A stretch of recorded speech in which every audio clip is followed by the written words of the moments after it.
Dans cette troisième et dernière partie, nous allons désormais nous interroger quant à la pertinence de l'étude d'une échelle régionale et internationale pour cette question de la controverse du lithium au Pérou. Dans un premier temps, penchons-nous sur l'étude de l'échelle régionale. À l'échelle régionale, le Pérou peut être vu comme un petit pays d'Amérique latine.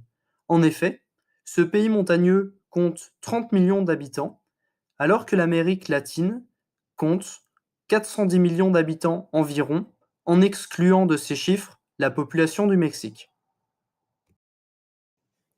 Au sein de l'Amérique latine, en se basant sur l'IDH, le développement du Pérou est moins avancé que les pays du Sud et le Brésil.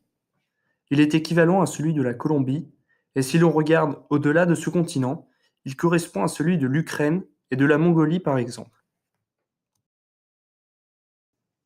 Le Pérou peine à s'affirmer à l'échelle régionale face à des acteurs majeurs tels que le Brésil, l'Argentine et le Venezuela. En effet, ces acteurs se sont spécialisés et sont les leaders dans leur propre secteur, que sont l'agriculture, l'énergie, mais également l'élevage. Penchons-nous désormais sur l'étude de cette thématique à l'échelle internationale. Celle-ci est pertinente car le phénomène de mondialisation est toujours à l'œuvre et met en connexion tous les territoires, les biens, les services, le travail et le capital à une échelle mondiale. Bien que n'étant pas une périphérie au sein du processus de mondialisation, le Pérou n'en est assurément pas le centre.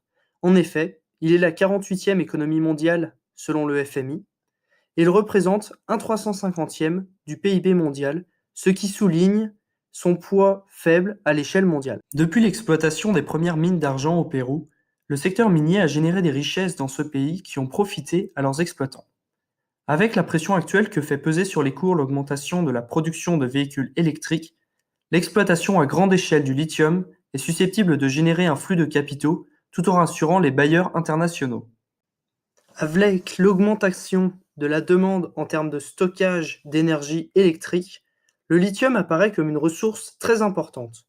En effet, la demande pour cette matière est exponentielle, il est le support de la transition énergétique actuelle et il pourrait servir d'arme géopolitique à l'avenir.